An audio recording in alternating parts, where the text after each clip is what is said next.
"Why do we have to listen to our hearts?" the boy asked when they had made camp that day. "Because wherever your heart is, that is where you'll find your treasure. Keep listening to what it has to say." During the next 3 days, the two travellers passed by a number of armed tribesmen and saw others on the horizon. The boy's heart began to speak of fear. It told him stories it had heard from the soul of the world, stories of men who sought to find their treasure and never succeeded. Sometimes it frightened the boy with the idea that he might not find his treasure, or that he might die there in the desert. At other times, it told the boy that it was satisfied. It had found love and riches. "My heart is a traitor," the boy said to the alchemist when they had paused to rest their horses. "It doesn't want me to go on." "Well, that makes sense," the alchemist answered. "Naturally, it's afraid that in pursuing your dream you might lose everything you've won." "Well then, why should I listen to my heart?" "Because you will never again be able to keep it quiet. Even if you pretend not to have heard what it tells you, it will always be there inside you, repeating to you what you're thinking about life and about the world." "You mean I should listen even if it's treasonous?" "Treason is a blow that comes unexpectedly. If you know your heart well, it will never be able to do that to you, because you'll know its dreams and wishes, and will know how to deal with them. You will never be able to escape from your heart, so it's better to listen to what it has to say. That way, you'll never have to fear an unanticipated blow." The boy continued to listen to his heart as they crossed the desert. He came to understand its dodges and tricks, and to accept it as it was. He lost his fear, and forgot about his need to go back to the oasis, because one afternoon his heart told him that it was happy. "Even though I complain sometimes," it said, "it's because I'm the heart of a person, and people's hearts are that way.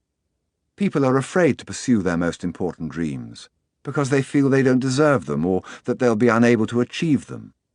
We, their hearts, become fearful just thinking of loved ones who go away forever, or of moments that could have been good but weren't, or of treasures that might have been found but were forever hidden in the sands.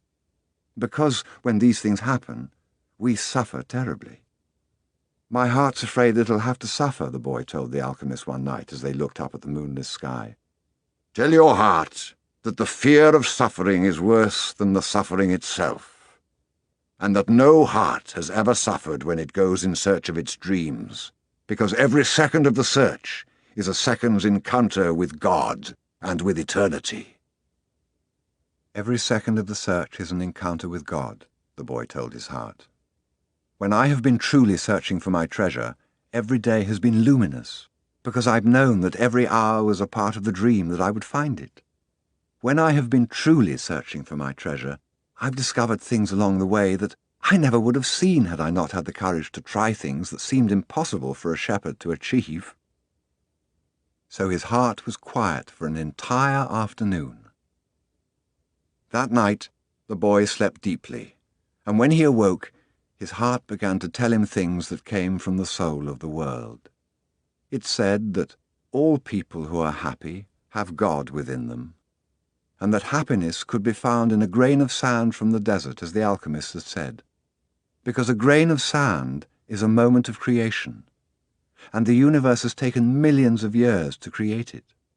Everyone on earth has a treasure that awaits him, his heart said. We, people's hearts, seldom say much about those treasures because people no longer want to go in search of them. We speak of them only to children. Later, we simply let life proceed in its own direction, towards its own fate.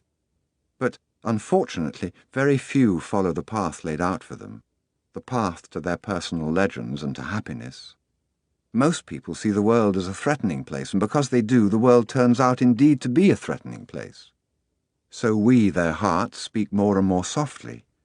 We never stop speaking out, but we begin to hope that our words won't be heard. We don't want people to suffer because they don't follow their hearts. "Why don't people's hearts tell them to continue to follow their dreams?" the boy asked the alchemist. "Because that's what makes a heart suffer most, and hearts don't like to suffer." From then on, The boy understood his heart. He asked it, please, never to stop speaking to him.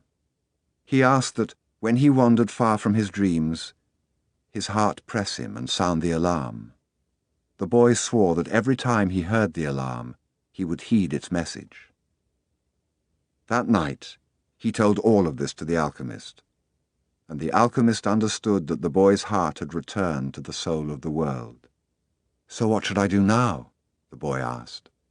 "Continue in the direction of the pyramids," said the alchemist, "and continue to pay heed to the omens. Your heart is still capable of showing you where the treasure is." "Is that the one thing I still needed to know?" "No," the alchemist answered. "What you still need to know is this. Before a dream is realized, the soul of the world tests everything that was learned along the way. It does this not because it is evil, but so that we can, in addition to realizing our dreams, master the lessons we've learned as we've moved toward that dream. That's the point at which most people give up. It's the point at which, as we say in the language of the desert, one dies of thirst just when the palm trees have appeared on the horizon. Every search begins with beginner's luck, and every search ends with the victors being severely tested." The boy remembered an old proverb from his country. It said that the darkest hour of the night came just before the dawn.